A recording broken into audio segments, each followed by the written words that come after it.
This is a bare-knuckle street fight the rest of the way out. All right, this is your restart. One more, try it overtime. That boy has been aggressive. He's been knocking on the door, and it's finally his turn. Rickey Stenhouse has won the Daytona 500. How's it feel to know for the rest of your life, man, you're known as a Daytona 500 champion?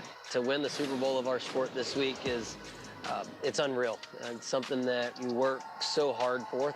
Heck, today they had all the past champions of the sport and the past champions of the Daytona 500 up front. I was like, man, that's special, right? I would say since our win in 2017 here in the July race, I've thought about winning the Daytona 500. So it seems like the magic weapon was getting Mike Kelly back with the team. You guys won those Xfinity championships back-to-back together. All it took was getting them back, right? That's it. You know, Mike's really taken it to heart, being able to lead the team. He's put a lot of effort into getting back to the crew chief spot in the Cup Series. He's won Cup Series championships and races as a car chief.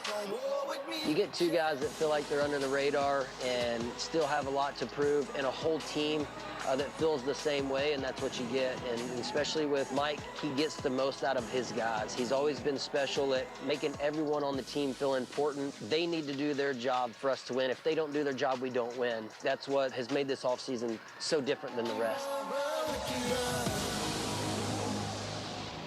We know your track record on super speedways, so would you say it almost shouldn't be a surprise that it was a matter of when you finally were able to win? You know, last year I felt like was my best opportunity to get ourselves a win. This year I felt like we qualified closer to the lead, even though we qualified 34th, 10 spots worse than last year. We made changes after the duel for Friday's practice. So I was confident coming into today that, you know, if we put ourselves in the right position, you know, we were capable of getting it done. So what did you say to your dad when it happened? It's special having him here. He's been to a lot of Daytona 500s with me.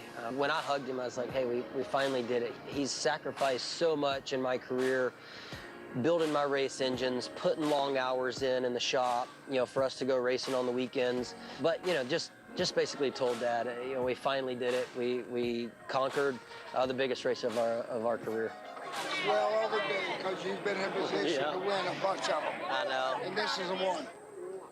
Talk to me about the end of the race, and I want to talk about those final restarts. But first of all, the move to get past Joey Logano. What was going through your mind then? Dude, I was smiling big time.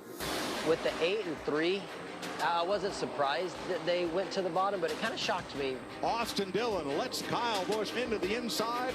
That gave the outside lane so much momentum. I've got the 22 in front of me. I got the 5 behind me. Was looking in my mirror the whole time to make sure Kyle got clear as well, because I knew if I went, he would go with me. Clear low. 5 is with you. Here comes Stenhouse. Had a huge run, and then the caution came out. And around goes the 3.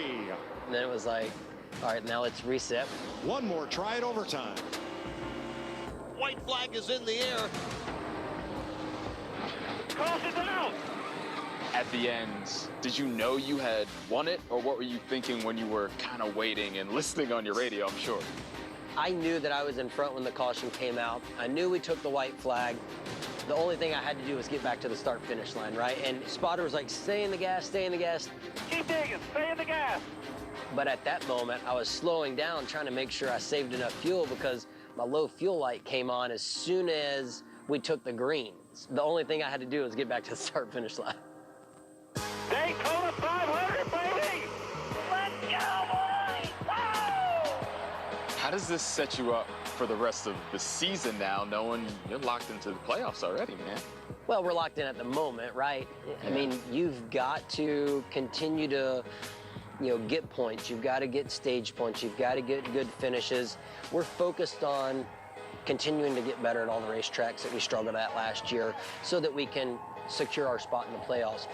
Celebration gonna look like? I don't know. I got to figure out who's all still here. The night's still young, I feel like.